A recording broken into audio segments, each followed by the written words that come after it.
Good day, everyone. So today we're going to talk about criteria for a good research problem. So a good research problem is the foundation of a meaningful study. It defines the purpose of the research and guides the entire process. The following criteria help in evaluating whether a research problem is strong and worthy of investigation. So first is clear and well defined. The problem should be stated in precise and simple language. So the research problem should be written in a way that it is easy to understand. It's using precise and simple language. It should leave no room for confusion about what is being studied.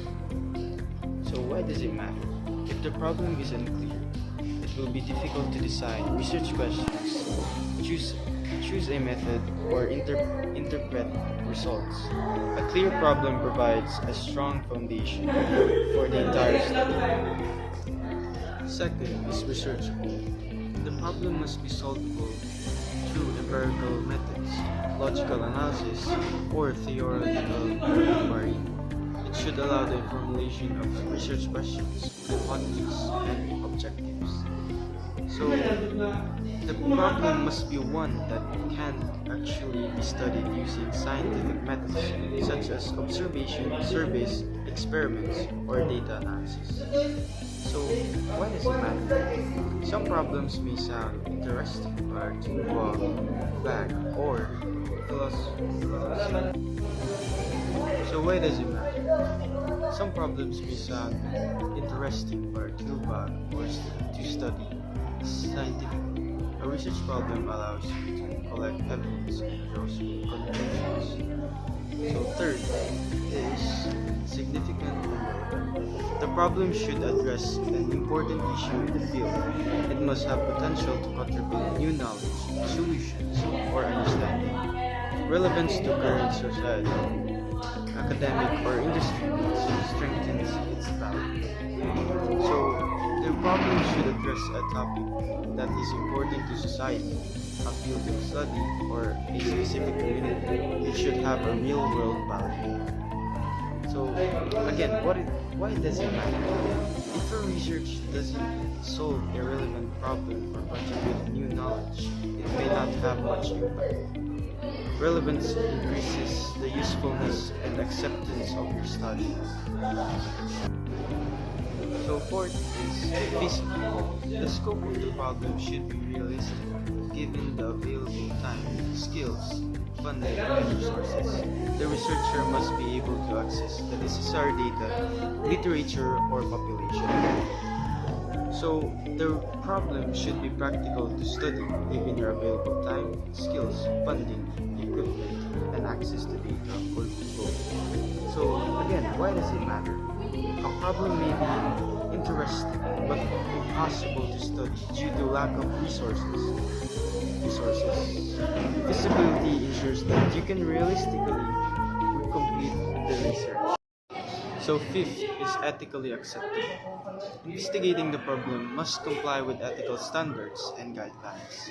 It should avoid harm and ensure informed consent and confidentiality where applicable.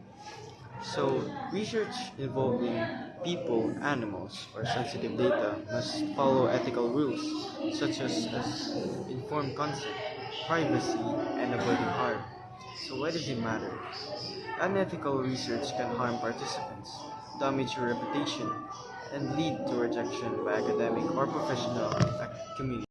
So, sixth is original or novel. The problem should explore an unexplored area or provide a fresh angle on an existing issue.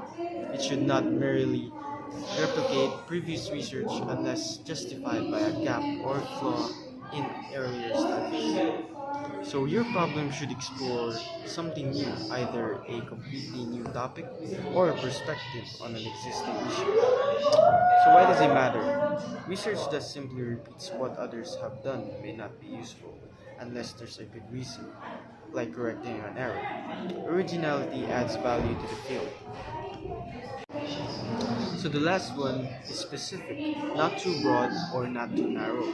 A good research problem should strike a balance broad enough to be meaningful, yet narrow enough to be manageable. The problem should be focused enough to study in depth, but not so limited that it becomes trivial or hard to expand upon. So why does it matter? A problem that's too broad can be overwhelming, while one that's too narrow may not provide enough material or relevance. A balanced scope makes the study manageable and meaningful. So here are some examples of a strong research problem. Despite the rapid adoption of digital learning tools, there is limited understanding of how these technologies affect students' engagement in rural high schools. So this example is clear and focused.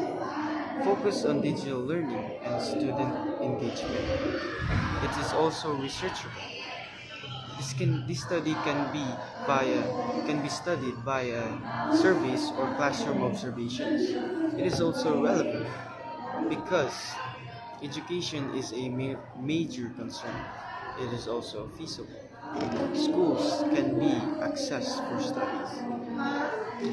Also ethical because if consent is obtained originally, rural schools are less often studied. Well scoped because it is not too broad like technology in education, or not too narrow like engagement in one class for 1 week. And that would be all. Thank you. And don't forget to like and subscribe.